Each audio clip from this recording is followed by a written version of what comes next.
안녕하세요. 미소부동산입니다. 오늘은 아파트 매매 계약 시 꼭 챙겨야 하는 선수관리비 그리고 장기수선 충당금에 대해서 설명드리겠습니다. 먼저 간단하게 정리해드리면 선수관리비는 매매, 장기수선 충당금은 전월세 이렇게 기억하시면 간단합니다. 선수관리비부터 설명드리면 관리비 예치금이라고도 하는데요. 신축 아파트를 분양받아 보신 분들이라면 첫 입주 시 키를 불출하기 전에 관리사무소 직원분에게 선수관리비를 먼저 납부하고 오셔야 합니다. 라는 말을 들어보셨을 겁니다. 아파트마다 금액의 차이는 있지만 통상 해당 평형의 1, 2개월 관리비 금액 정도이고요. 용도는 초기에 아파트를 운영하기 위한 자금이라 생각하시면 됩니다. 다만 예치금 형식이라서 소멸하는 금액은 아니고 추후에 다시 돌려받을 수 있는데요. 아파트가 매매된다면 보통 매수자가 매도자에게 지급하는 절차로 선수관리비가 인수인계 됩니다.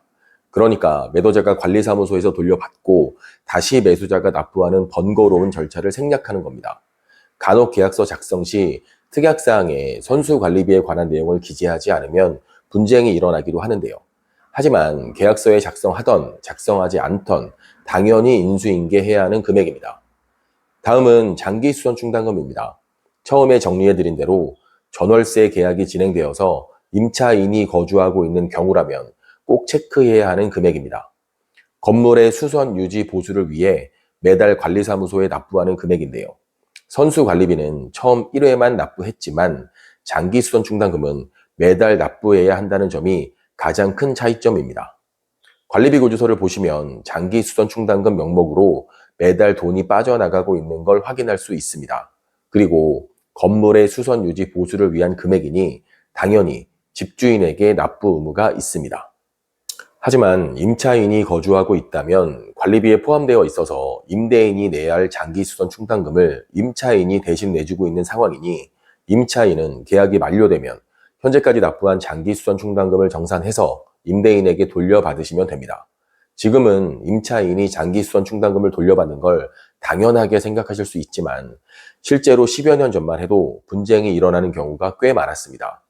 내용을 잘 모르는 임대인분들은 관리비는 거주하는 임차인이 내는 거지 왜 살지도 않은 집주인이 내야 하냐고 돌려줄 수 없다고 하는 분들도 계셨으니까요. 실제로 재판까지 이어진 사례가 나왔고 법원에서 임차인에게 돌려줘야 한다고 명확하게 판결이 나온 이후로 지금은 이런 분쟁이 일어나는 경우는 거의 없습니다.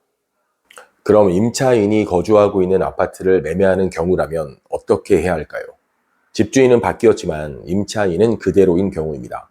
방법은 간단합니다. 실무에서는 두 가지 방법으로 진행되는데요.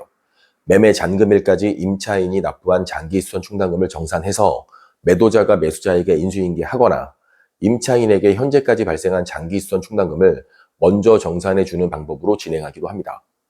그리고 참고로 장기수선 충당금은 건물의 수선 유지 보수를 위한 금액이니 신축 아파트라면 1년 정도는 장기수선 충당금이 발생하지 않고요. 아파트가 오래될수록 보수할 일도 많아지니 매달 납부해야 하는 장기수선 충당금 금액도 늘어나게 됩니다. 아파트에 거주하고 계신 분들은 오늘 내용 기억하고 계신다면 매매계약 또는 임대계약 시 선수관리비나 장기수선 충당금 때문에 분쟁이 일어나는 일은 없을 겁니다. 지금까지 미소부동산이었습니다. 감사합니다.